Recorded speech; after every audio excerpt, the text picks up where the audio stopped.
this point, at the end of 1887, Randolph McCoy had lost 3 sons and a brother to the Hatfield family. His attempt to gain justice through political actions would turn into more tragedy for the family. New Year's night, 1888, is historically considered to be the beginning of the peak of the violence between the two feuding families. Cap Hatfield, Ancy Hatfield's son, and Jim Vance, Ancy Hatfield's uncle, led a group of Hatfields to the McCoy family cabin and opened fire in the middle of the night on the sleeping family. The cabin was then set on fire in an attempt to draw Randolph McCoy out into the open. McCoy escaped, however 2 of his children were shot and killed, Randolph's son Calvin and daughter Alifair, and his wife Sarah was beaten severely with a skull fracture and almost died of her injuries. The beating of Sarah is often assigned to Vance. The children and family members who escaped with Randolph McCoy suffered frostbite due to only being in night clothing and was unprepared for the cold night. The family moved to Pikeville in an attempt to end the night raids for the safety of the family.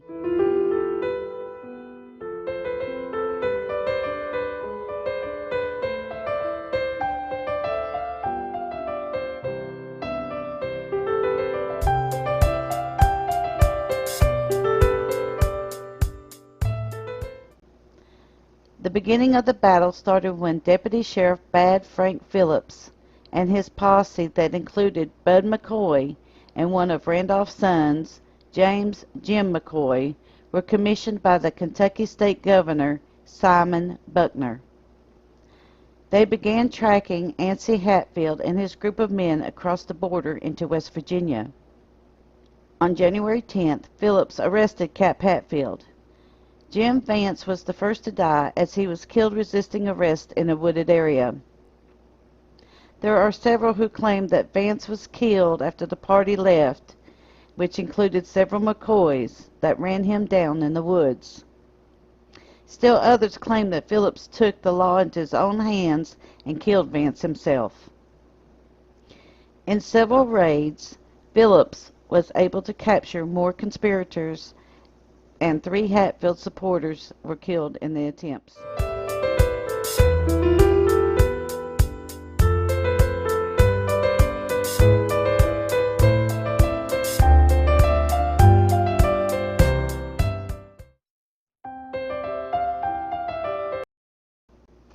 Jim Vance is often seen as the loose cannon in the feud.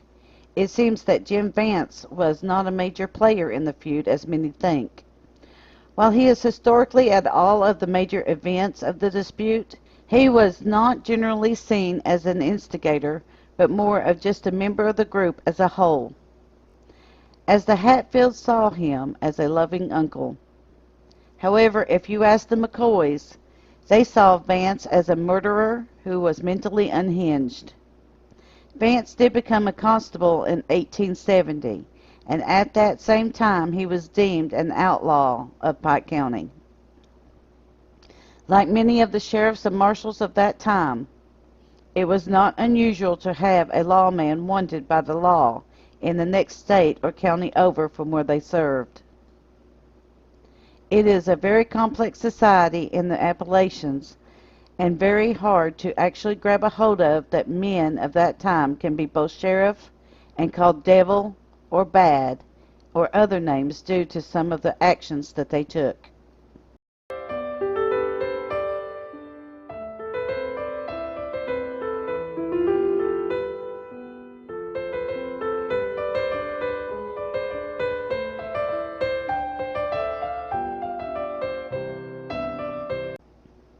Deputy Sheriff Frank Phillips and his posse found Ancy and the other Hatfields waiting upon them at Grapevine Creek. The largest gun battle of the feud began, which has made the feud legendary. But the Hatfields were eventually rounded up and arrested. Deputy Bill Dempsey, who was a Hatfield supporter, was wounded and executed by Deputy Sheriff Frank Phillips on the scene after the Hatfields had surrendered. This battle claimed more than a dozen lives from both sides of the feud. This feud had gotten to the point that the governors of the state of West Virginia and Kentucky got involved in the conflict. Kentucky Governor Simon B. Buckner sent his Adjutant General Sam Hill to Pike County to investigate how the situation could be calmed. West Virginia State Governor E. Willis Wilson demanded that the men be returned to the state of West Virginia as their capture was deemed illegal and not recognized by the state. Wilson sued the state of Kentucky for the illegal arrest of the 9 prisoners being held in Pike County and demanded reparations for the raid into the state of West Virginia.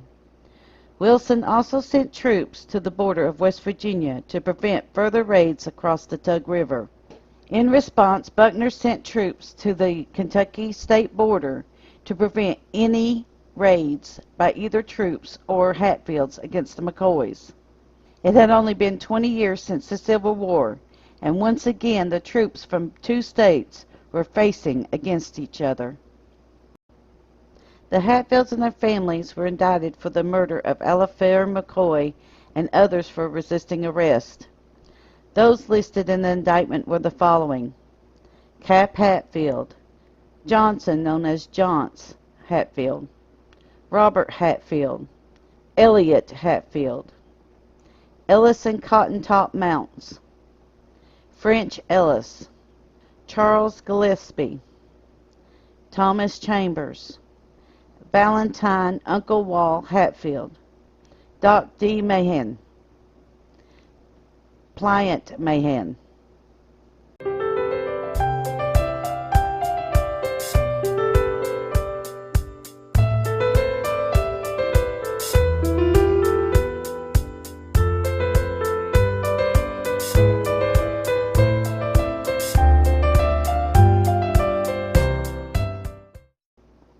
Was Bad Frank Phillips an anti-hero or villain? Well, that just depends upon which side that you're taking with this feud. There are many stories of this time with his wild women, alcohol, and excessive force. Still, there are others who view him as taking the actions necessary to rein in one of Tug River's most wanted gang of criminals. Very little law and order was established, and it was not uncommon for families to take justice into their own hands. With Phillips' actions to arrest the Hatfields, the United States Supreme Court had to make a ruling as there were 2 states involved. This is the end of Part 4. Part 5 will discuss the Supreme Court ruling.